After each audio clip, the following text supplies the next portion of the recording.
Seguimos emitiendo este teletrabajo forum por primera vez y seguimos saludando a personas, a referencias dentro de este sector del teletrabajo. Vamos a hablar a continuación de los entornos, de si son seguros o si no son seguros. David, creo que estamos con una persona también, como decía yo, referencia en esto, ¿no? Sí, que además ya teletrabajaba, pero encima lo tiene que hacer en diversos usos horarios, porque es el director para España y para Latinoamérica de una firma de ciberseguridad que lo que está haciendo no es solo, obviamente, incrementar las horas de trabajo, porque está teniendo muchísima demanda ante la escasez de planificación que había habido en estas circunstancias, sino que además nos va a hablar de algo muy importante, Ángel. Cuando se ha tenido que migrar en 24 horas de la oficina a casa para teletrabajar, las fallas de seguridad son muy grandes. Y por ahí, ya hemos visto, por ejemplo, la semana pasada, que había diversos grupos de hackers intentando hackear la sanidad pública.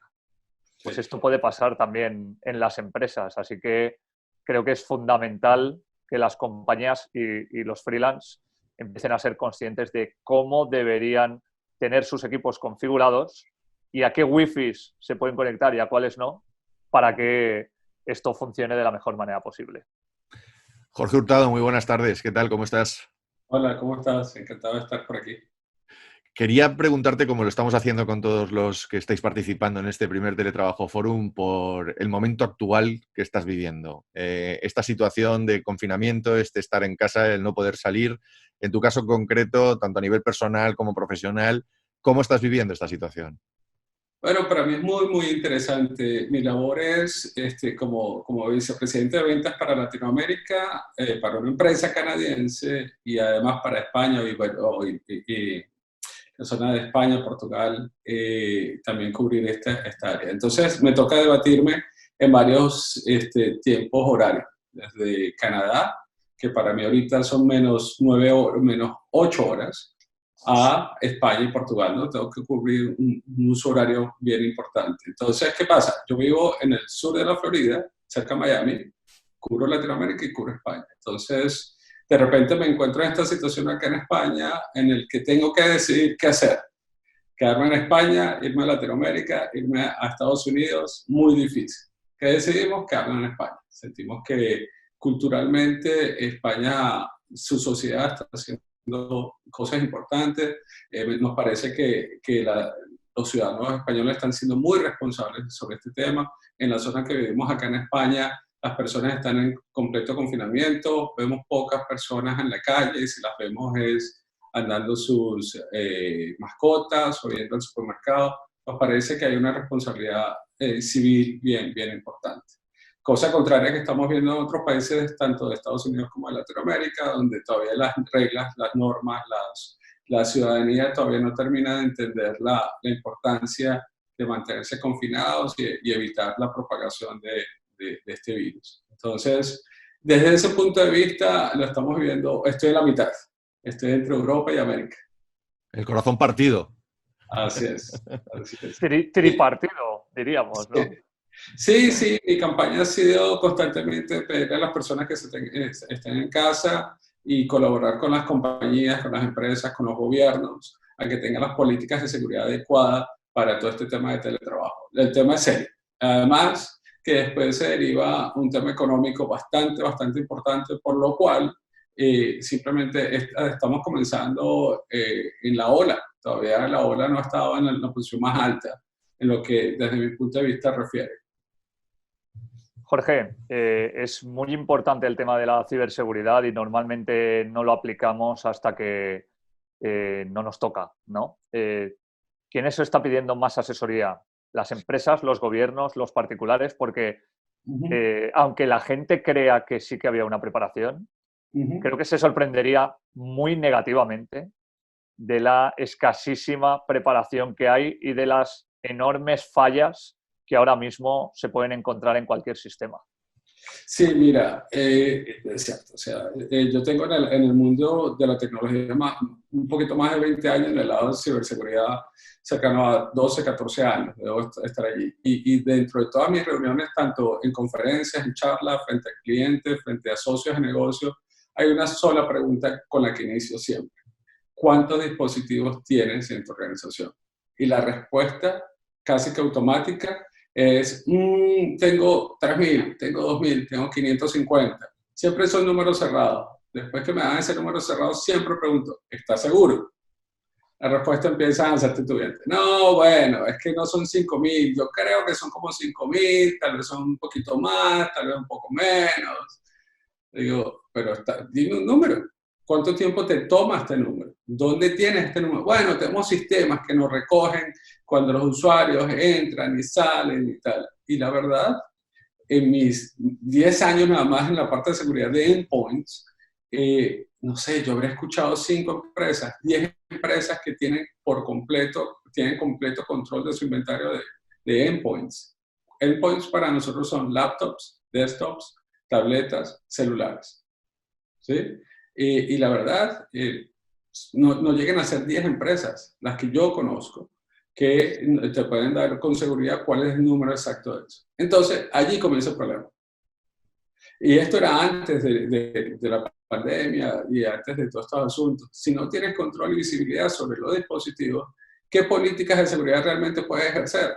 ¿Cuáles son las brechas de seguridad que tienes? ¿Cómo sabes realmente la utilización que tienen los dispositivos? ¿Y cómo sabes realmente cómo los usuarios están utilizando los dispositivos?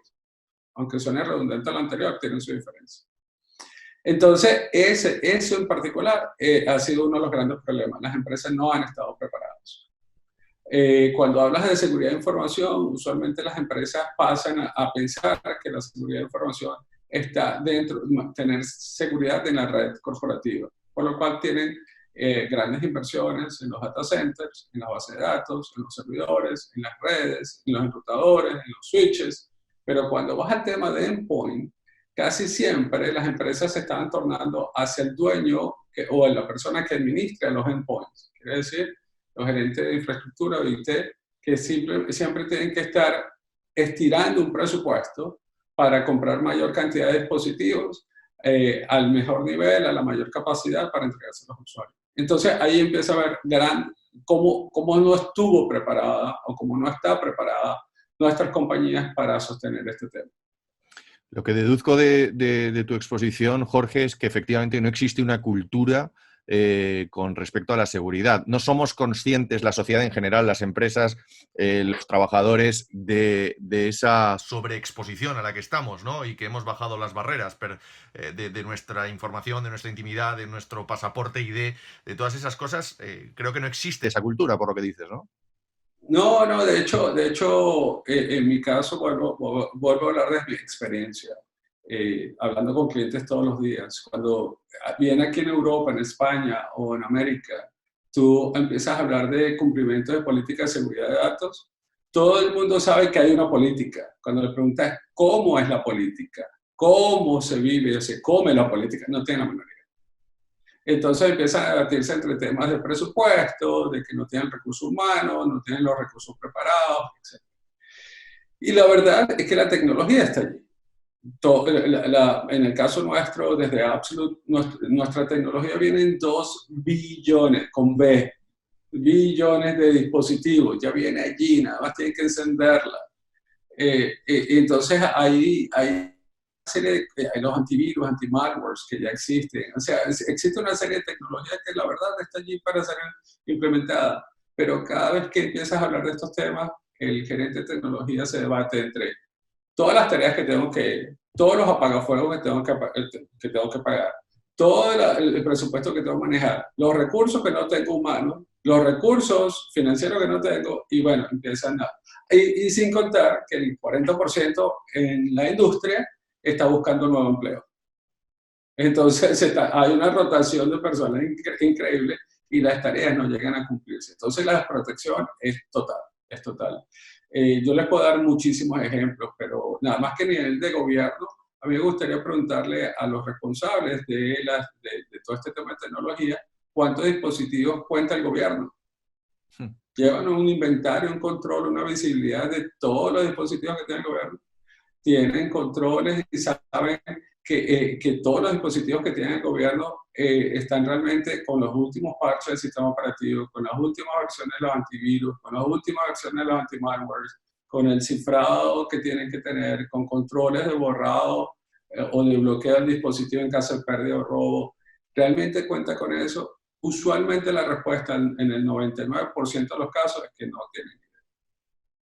Hablamos, fíjate, de gobiernos y de grandes corporaciones. Vámonos a la mayoría de gente y además al tejido empresarial de España, que son pymes y micropymes, y son autónomos. Hay 2,3 millones de autónomos y hasta que llegó la crisis del coronavirus, solo uno de cada 14 empleados en España teletrabajaba, no significaba ni siquiera el 5%. ¿Qué puede hacer la gente que de repente ha pasado de trabajar en el ordenador de la empresa, que como además tú nos dices, no estaba tampoco habilitado para el tema de seguridad, por ejemplo, a un dispositivo portátil propio conectado al wifi de su casa? ¿Cómo es la seguridad básica que deberían tener en cuenta las personas que ahora mismo trabajan por su cuenta? Claro, mira, para comenzar, y antes de responder tu pregunta, David, y perdóname, hay un tema que necesitamos también tratar, y es el tema de las redes sociales, la seguridad en las redes sociales, lo que se postea en las redes sociales, la información que se deja en las redes sociales. ¿Sí? ¿Por qué? Porque lo hago de introducción, porque ahí hay una brecha importante de seguridad que luego va a ser, hay que tomarla en cuenta en las redes locales, en las redes individuales. Uno de los temas que estamos viendo, un banco muy importante español que está en América, es que le ha tocado mandar a sus empleados a hacer teletrabajo. Y resulta que ha descubierto que esos empleados no tienen ni siquiera wifi en sus casas, por lo cual ha tenido que salir corriendo a contratarle wifi para su casa. Entonces, ahí tenemos el otro problema. Entonces, si no tenían wifi en su casa, ¿dónde se estaban conectando? A redes abiertas, a redes privadas. Nos encanta, es un súper mal hábito de nosotros como consumidores, comprar, y perdóname que utilice la palabra comprar gratis. Cuánta red gratis que vemos en el mundo nos conectamos. Y además nos conectamos y seguimos transmitiendo por ahí datos personales, nos conectamos al banco, entregamos información nuestra a ese wifi libre, ¿no? Entonces, ¿qué pasa? Si esta empresa, este banco, tiene que mandar a sus empleados a teletrabajo y no cuentan con wifi, y estos empleados se conectan a cualquier república, adivinen por dónde están viajando los datos. Nadie lo sabe. Nadie lo sabe. Ese es el número uno.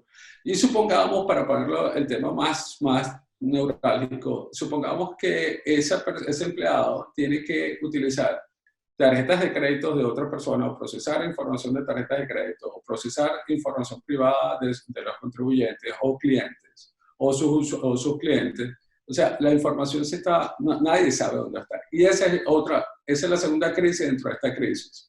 Cómo nuestros datos personales van a estar diseminados por todos lados y nadie va a saber dónde están. Y más adelante vamos a estar hablando cómo las empresas van a empezar a ser hackeadas, lo cual ya empezamos a ver en el sistema de salud acá en España, y vamos a estar viendo mucho de los temas de ransomware a la vez. ¿Por qué? Porque ya está demostrado que los hackers están haciendo una sola cosa, ping, y es un término técnico, a todas las redes que se consiguen por allí. Y si son redes abiertas como wifi casero, entonces peor. Pero bueno, tu pregunta era, ¿cómo lo hacen y qué deben hacer los autónomos? Pues número uno, tener la conversación consigo mismo en cuáles son mis hábitos en las redes sociales. ¿Qué tan expuesto estoy en las redes sociales? ¿Qué tanto me estoy exponiendo en las redes sociales? Número dos, mi wifi local tiene el password, con 12 dígitos el password. Tiene todo el tema de seguridad de encripción de mi wifi. Me estoy conectando a una wifi que sea reconocida por mí. Luego, súper importante, el ciclo de vida de los dispositivos de las personas autónomas. La máquina la están utilizando hasta más de 5 años, por lo cual no tienen los últimos parches del sistema operativo, no tiene el último sistema operativo, no tiene los parches de ellos. Y además, adivina qué pasa.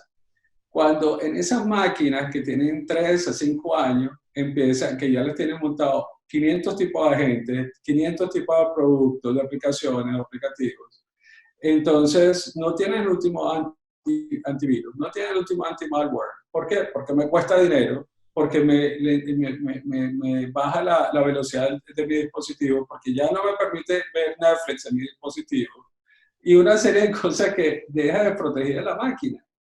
No, están utilizando Dropbox gratuito o mecanismos parecidos, gratuitos, donde dejan toda su información en la nube y no tienen paso.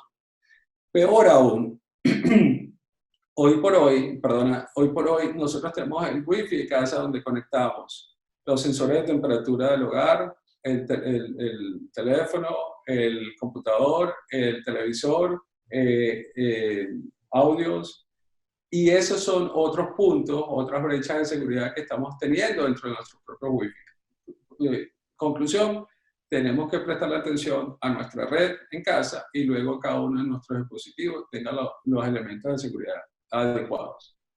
Jorge, eso que dices está muy bien, pero es un mensaje que no acaba de calar. Entonces, coincidirás conmigo. Si les habláramos a los que nos están escuchando de riesgos reales, a lo mejor el mensaje cala. ¿Qué puede pasar si uno no tiene esta predisposición? Más allá de que te puedan coger los datos del banco, que luego al final sabes que el banco igual te ayuda. Pero, ¿nos podías asustar un poquito? Claro que sí. Mira, el incumplimiento del GDPR, que es una de las políticas de seguridad que es para Europa, las penalidades pueden ser hasta 200.000 euros. ¿Sí? Por ejemplo. O te lo voy a poner más fácil, en ransomware, que te secuestren tu máquina. Eres un autónomo y te secuestran tu máquina y te piden 10.000 euros para poder utilizar de vuelta tu máquina. Y eso es por no tener el último sistema operativo, por no tener los parches del último sistema operativo, por no tener malware, por no tener antivirus, por conectarse a cualquier página, por recibir cualquier archivo, por abrir cualquier archivo. Sí, un comportamiento muy simple, muy simple.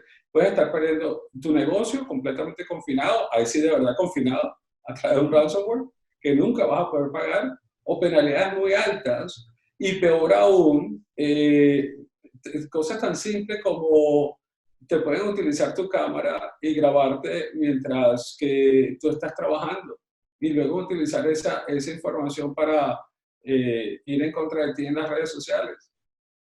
¿Eso por qué? Porque no tienes protección sobre los endpoints, no tienes protección sobre el dispositivo. Entonces, daño a la marca, penalidades que haya que pagar y rescate que haya que pagar. Por lo menos esos tres te los dejo por ahí.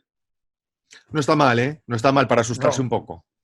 Yo creo que esta es la conclusión clara de esta conversación, porque si no nos vamos a asustar más, pero es verdad, y como tú decías, Ángel, que es fundamental que nos demos cuenta de los riesgos y, de hecho, este congreso está realizado para que no solo hablemos de teletrabajo, sino de todo el cambio de paradigma que vamos a vivir, y uno de ellos es, si nos vamos a trabajar en casa, hagámoslo con seguridad, porque si no, se puede convertir en un problema grave, incluso a nivel personal, incluso a nivel financiero. Así que, Jorge, te queremos agradecer. Ánimo con esa tripartita en cuanto a horarios entre Estados Unidos, Latinoamérica y España.